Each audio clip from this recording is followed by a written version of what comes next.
the youngest is just a little over a year, so it's still got a lot in between on all different ages. Yeah.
Okay, it's 2 o'clock, so we'll go ahead and get started.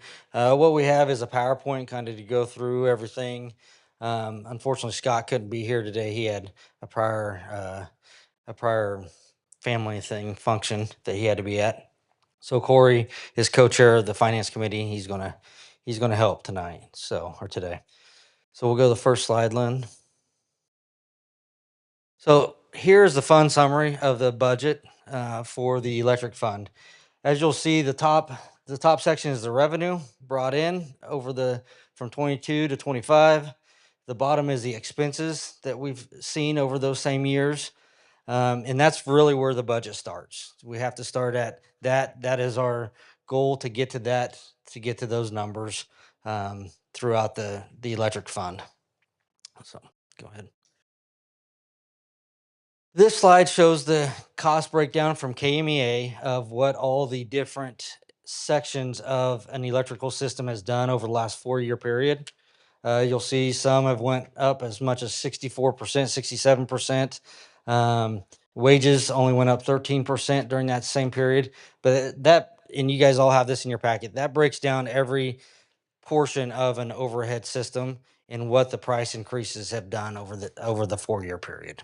So that's to explain that section of your packet.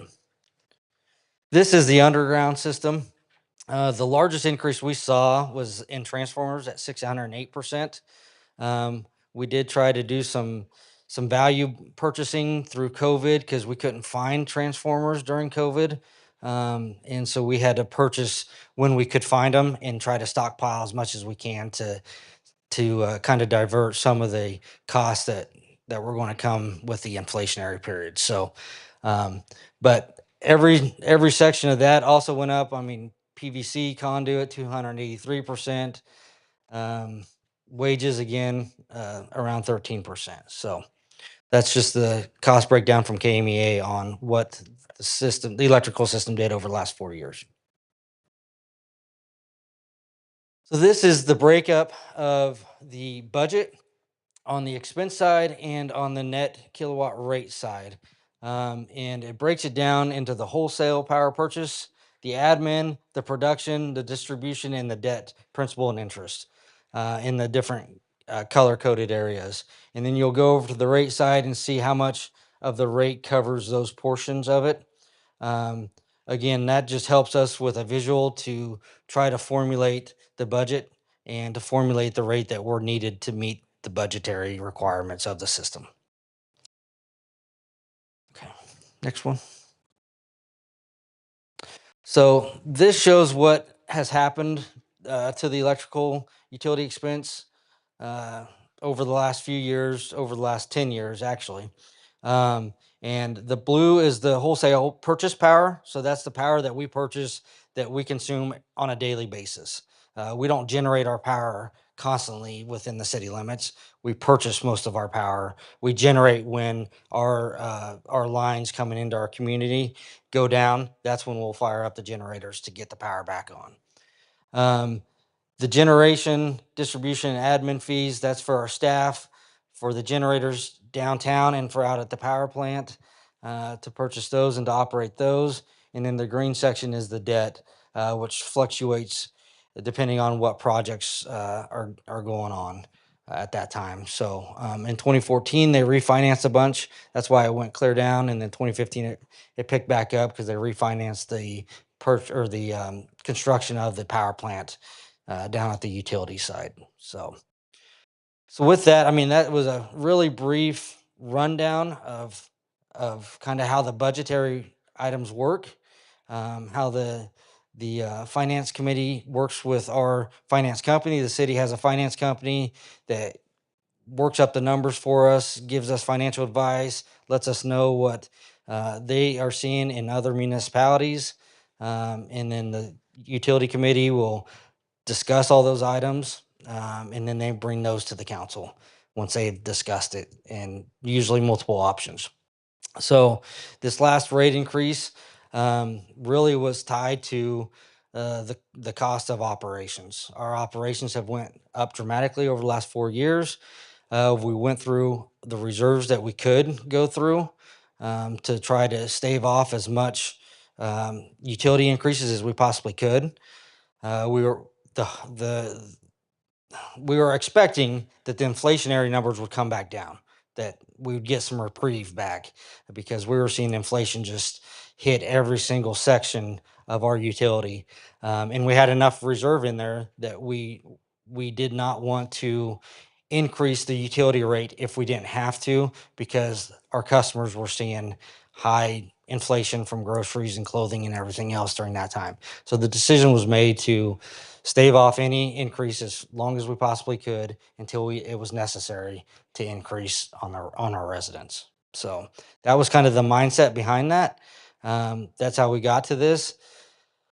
We're sitting at about $500,000 in reserve, I believe, is the number we got from the finance company.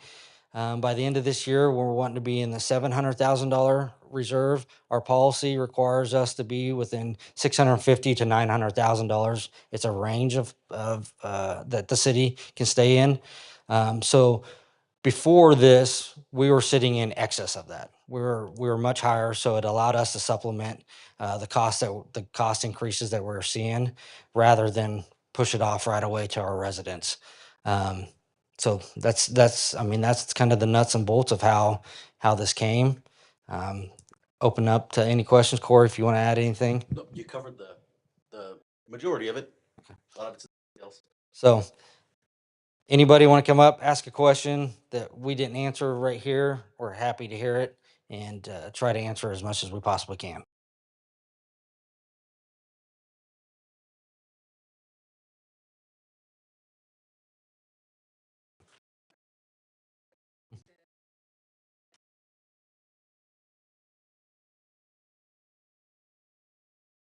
I was told it was online, the 2018 budgets. You mean, I have not been. Where? Because I looked yesterday and I still couldn't find any of that documentation. Yes. I do think other people might like to be able to find it. I don't know if they'd have the same problems as me. Yeah, going all the way back, all the documentation, the city minutes from the council meetings, all of that. There are a year and a half of agendas and minutes on the website. Anything before that would need to be requested, but you can certainly ask. Okay, and is that going to cost me to access it? no, All right. I don't keep the minutes, so I don't know how that they do their. There's a lot of documents. There's 2 council meetings per month. Right. There's a lot of documents, and the more of that information that you have on a website, the harder it is to keep search. Understood.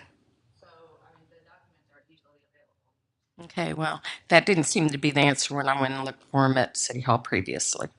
It's kind of like I'm going to have to get into 3 different systems to get this. I don't know if it's going to cost you anything. I don't know how long it's going to take.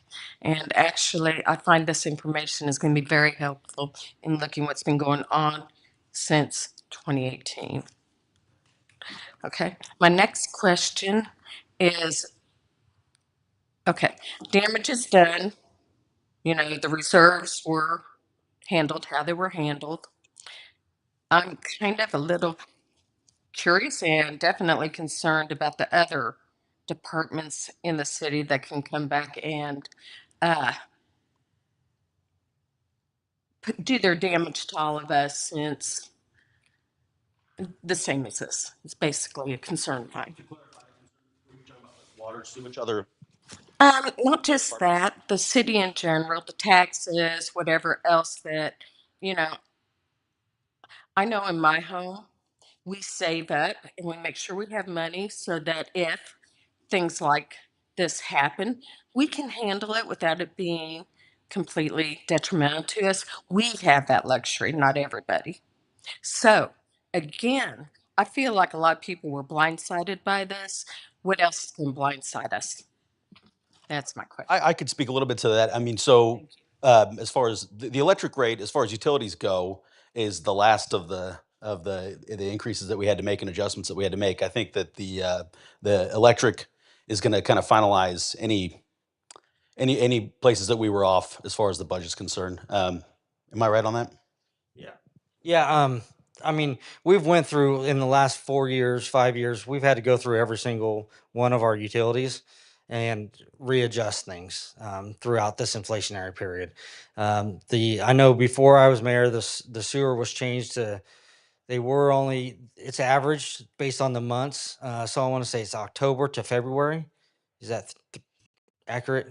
Around there, used to be only average from like October to January. They pushed it out to like 6 months or something like that. I'd have to look at the ordinance. The water, as everybody knows, we only get our water from Lawrence. We have one pipe coming down here. It's aging. We're gonna have to deal with that at some point. And we're kind of tied to Lawrence with what they do with their rates, and that gets passed on to Baldwin. And so I mean, that's just an automatic thing, but we're still required to take care of our pipes in our city limits, as well as we're responsible for the 14-mile pipe all the way up to Lawrence as well. So,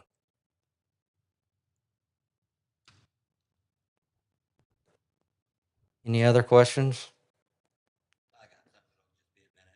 Oh, okay. Yep. Yes, sir.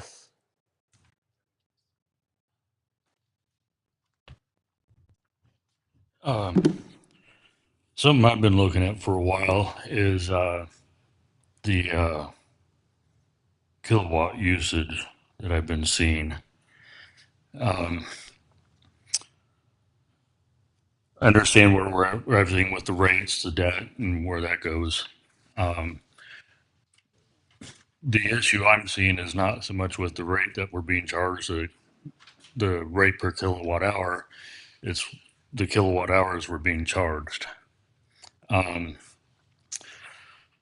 Statewide, the average, this is rural and resident, and city, the average kilowatt usage is 1,299 for July. I did sort of a little informal study of my own. This is just based on a simple square footage of house and kilowatt hours used. And I realize there's a lot of other variables, but I also looked at when I do actually take those other variables, I wind up kind of going in the same direction.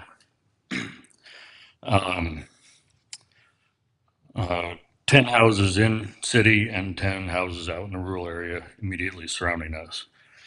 And I found that in the rural area immediately surrounding us,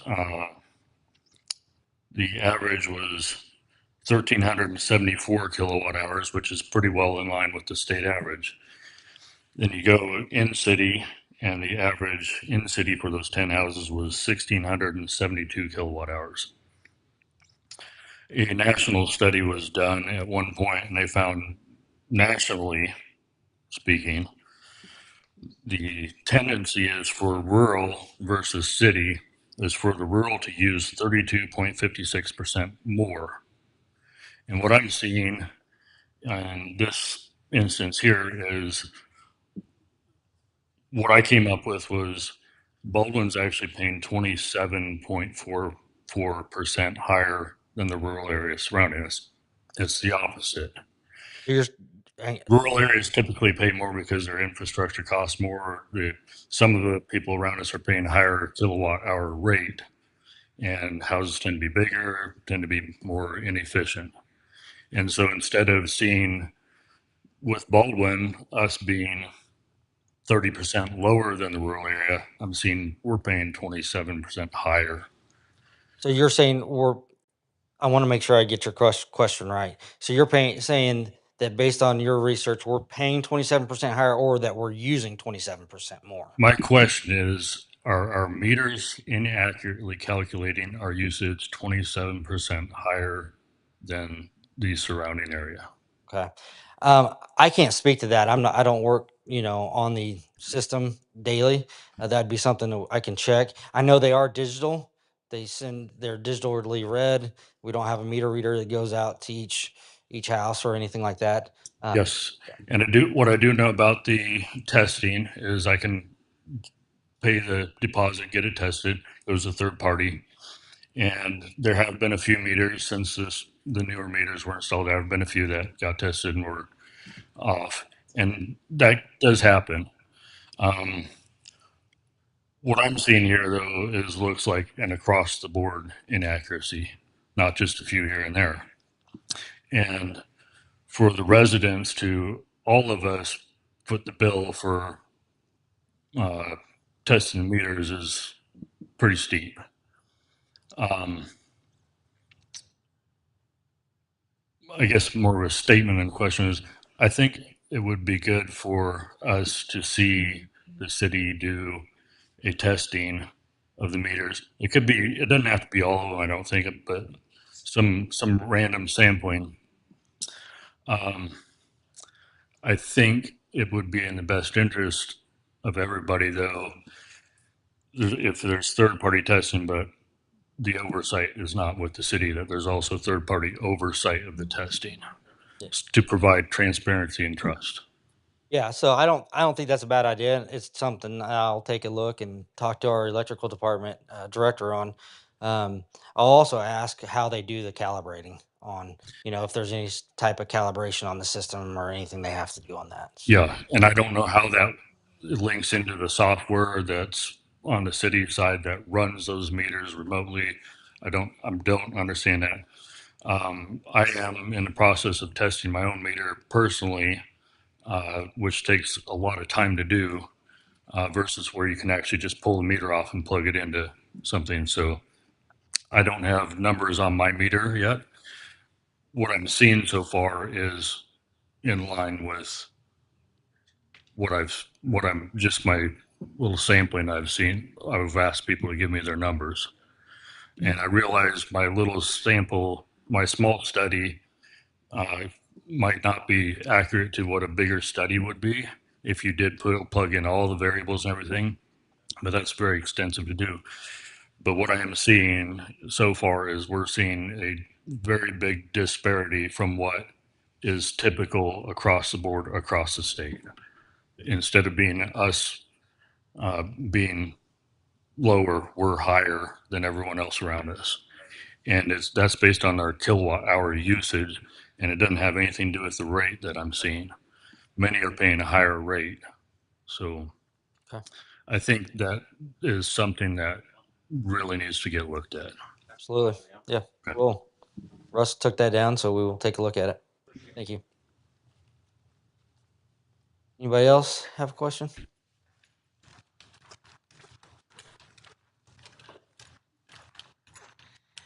Yeah, I'm just curious where the 4th of July funds come from. So those come from sponsorship. The city pays for the firework portion of it, Okay. But the rest of it is typically the sponsorship and the rec. The rec puts in a lot of money. The rec is a separate entity than the city. Also curious, I know Baldwin brings in a lot of money. Why we can't be like charging like for things like Maple Leaf? We have like 100,000 people come in town for that. We have the 4th of July event. We have a lot of out of towners come in for that. Why we can't maybe be using those funds or charging for that and using those funds sort of to offset maybe some of the hurt that this town's kind of taking right now. Yeah, so the Maple Leaf Committee again is its own entity outside the city. The city supports it, helps facilitate it, but we're not the controlling entity. Same way with Fourth of July, the rec department does all the work. I mean, besides city staff assisting and putting on those events, we do charge on the electric for the Maple Leaf, and then we collect sales tax that are reported there from both events. But there's no, yeah, you're right. There's no interest fee. I know that they pay for parking. That all goes to the golf association to help support them and to help support their taking care of the golf. Would you guys consider going with a different company or something and shutting down the Baldwin Electric Company because of, you know, it's getting to the point where Baldwin's becoming a rich man's town and a lot of people can't afford to live here. Yeah, and as we said at our last meeting, we are going to take a look and talk to Evergy and see what that kind of would look like. I know we did that 25 years ago. Evergy at that time didn't want our system, or KCP&L at that time didn't want the system because of how degraded it was. We've done a lot of updating since then, so I don't know what the system would look like at that point, but it is something that we are intending to reach out to Evergy. Okay. Thank you. Anybody else have any questions?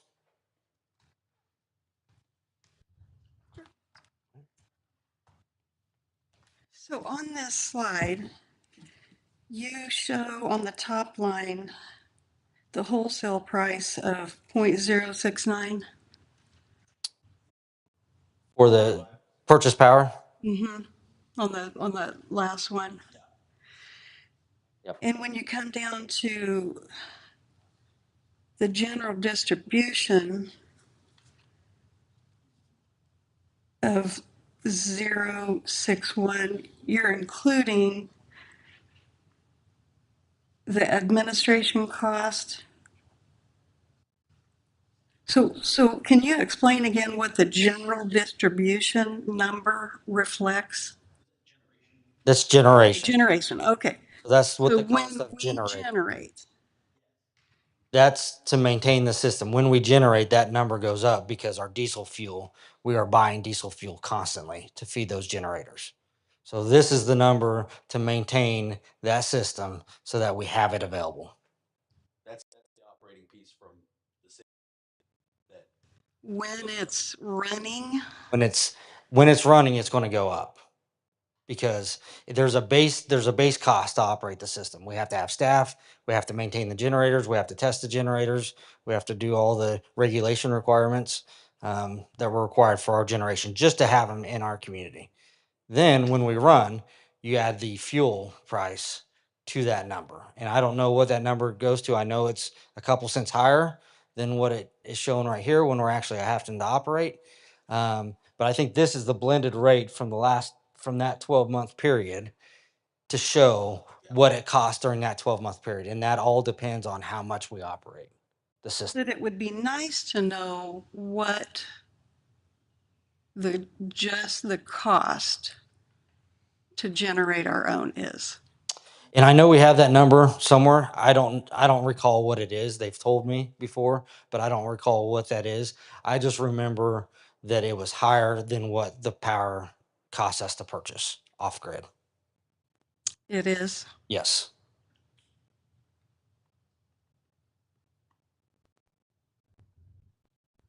Historically, it's been higher or?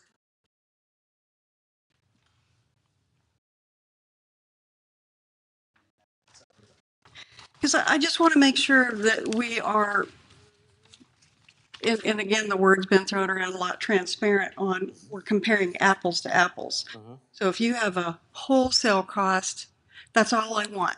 I only want that cost. The And wholesale, I only want the cost go ahead. of the generation part. Like, what is that power costing us? So the wholesale cost, from what I was told, is ranges from 2 to 5.5 cents. Just what it costs. Across the board. Yep. Yeah. And the 5.5 cents is from our solar, so we don't have any transmission costs. So the 2 to 3 cents is my understanding is what most of our power costs us per kilowatt. Mhm. Then we have to add in the generation, or not the generation, sorry, the transmission to get it here, and all that stuff. So, but the specific number you're looking for, I don't think is in this slide, because you're looking for is it 8 cents a kilowatt hour to generate from our generators. Correct. I don't have that right now. And, I can get it to you. and, I know it's easy to get. and let me explain why. Because none of us are experts. We all know that.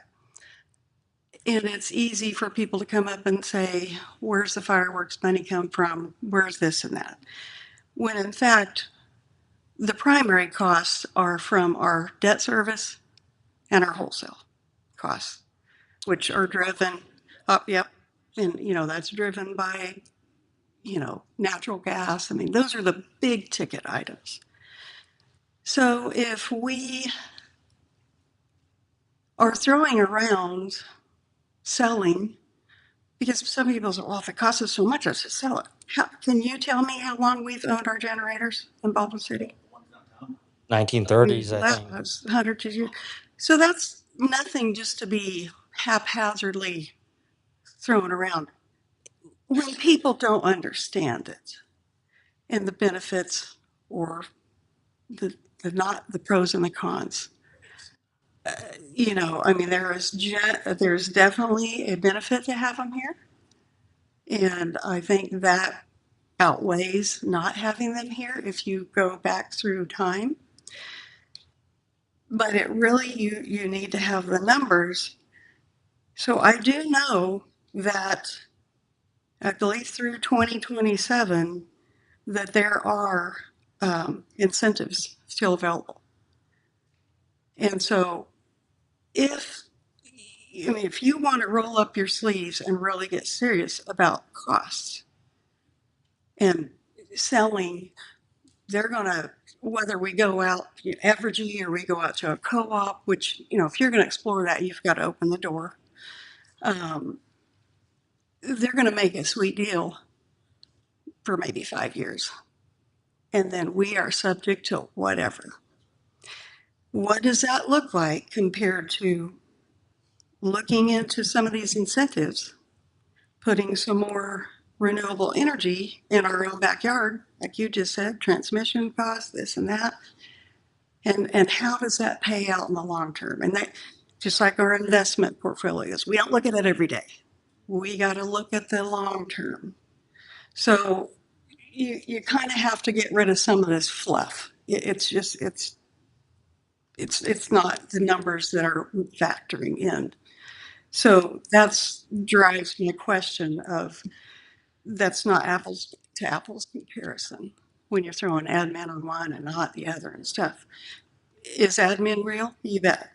You bet. As far as hoping, the costs with inflation come down, we all know that's kind of a pipe dream. So it is disappointing, to have waited so long in hopes that it would have come down enough to make a difference for us. So if memory serves, we have Casey, let me see if I can remember. So you said we're current today, cash balance, we have 500,000? Roughly. And our goal at the end of the year, and that's projected, is 700,000. Roughly, yeah. And I listened to the meeting the other day, and I don't remember, it's probably up there, but Scott was projecting what at the end of 2027. Do you remember? 27 should be false. We'll be at, And what is that number? well, we'll be at policy, technically we'll be at policy after this year. But the policy ranges from 15 to 25%. 15 to 25. What has Baldwin historically carried us at? I would have to go back and look at the budgets, Yeah. past there. I think it's 25. Was it 25 or 35? it And was, it might have. There was a lot in that reserve. Yeah. Well, and this is something else I don't think our public understands is the electric is self-insured. So a lot of that, they don't have the privilege of an insurance policy. So a lot of that, if it gets damaged or something, guess what? That cash reserve is where we come in to repair our stuff. And I think that those are the types of things to have people have that aha moment, because people are like, we're not for profit. Why do you have that much in there? Well, that's a really good answer right there. I mean, Much better when it's explained as an insurance.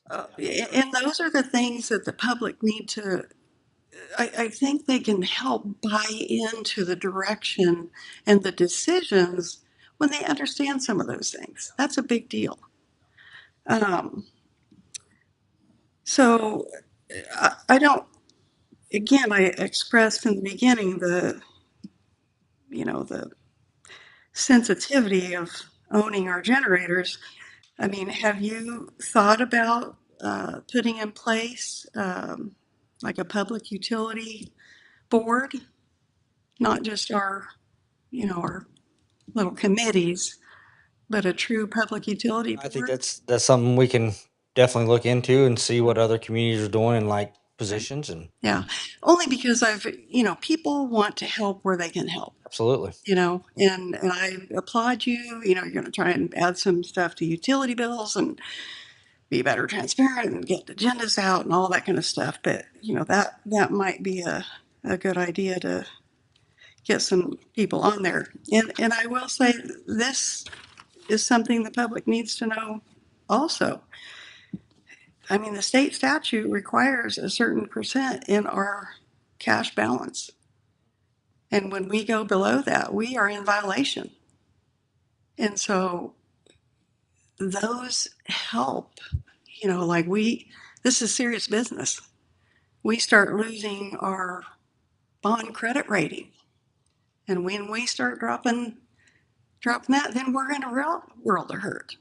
And I know that you can get too many cooks in the kitchen and get too deep for people, but that is, I just said it to you. That's all people really need to hear. And they kind of, that aha moment comes up in that light bulb. So those are the things that I wanted to share, that I think that we really need to look at our cash balance, and is that 15% enough? We're going to see what the projections are, and again, that wholesale cost is a big if. Our debt services and stuff, and somebody brought it up. It's not just about electric. We have water and sewer, and we don't know today where they're at, and we all know that stuff gets old and needs replaced, and so I just want to preface that when we talk about, or when you talk about speaking with Evergy and stuff, that is not done behind closed doors. That is very transparent, and more numbers are put up. I think the community ought to have a voice. I think they really need to understand, because when that's gone, it's gone forever. So I thank you very much for your time. Yeah. Anybody else have questions? I do have one question. Can you explain the meter fee, the increase from? Yeah, can you come up here? We're just trying to live stream, so anybody that couldn't make it, they can hear as well. Yeah, you're fine. One explanation of the 108% increase for the meter fee. The ladies at the office could not explain the $12 to $25 resident. Yeah. fee, what that entails, and So what the intent of the finance committee was trying to do with the $25 is they did the calculation based off of our debt payment and the usage amount that was coming to our citizens. So 70% of 70% of the power that we purchased goes to our residents. 30% goes to the on-demand customers, which is mainly school district and Baker University. So when we looked at the numbers, when the committee looked at the numbers, they took out and figured out what that 70% was and divided it by all the meters and said, okay, if we want every resident to pay their portion of the debt, then it's actually $27, but they put it at $25. So that's the intent for that. The reason to put it on the make a debt fee rather than just include it in the rate was because if somebody can't afford a solar for their house, they can bring their power back down to essentially what the minimum is, which is that was the $12.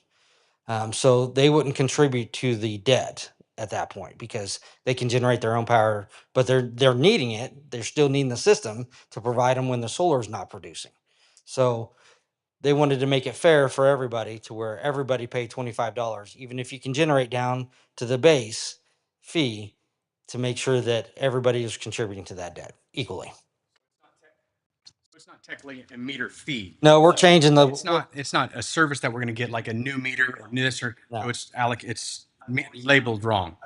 Okay. And so there's that fee is unique, and also the increases of that we see, you know, this small sample and it's a small home.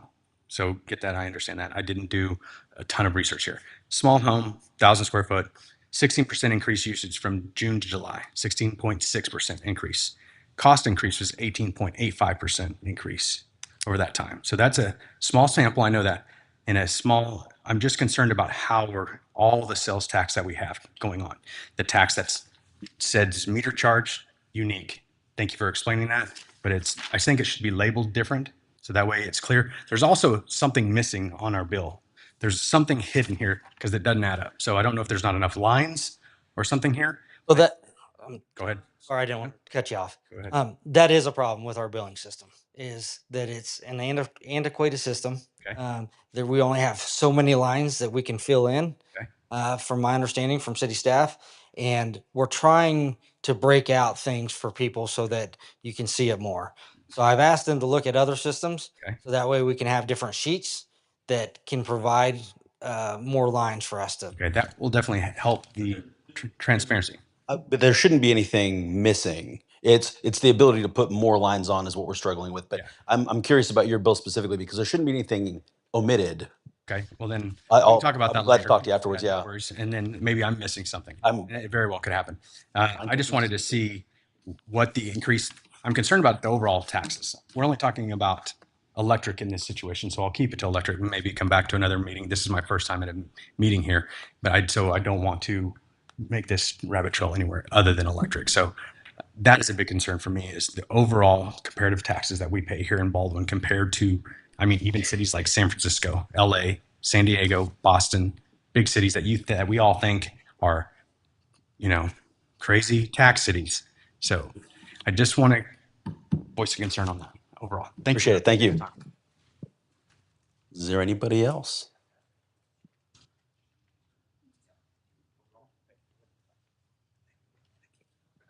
Well, I'll stick around for anybody that didn't want to come up to the mic. If you have questions, come up, ask your questions. Happy to address anything. But thank you all for coming out tonight. Today, this afternoon.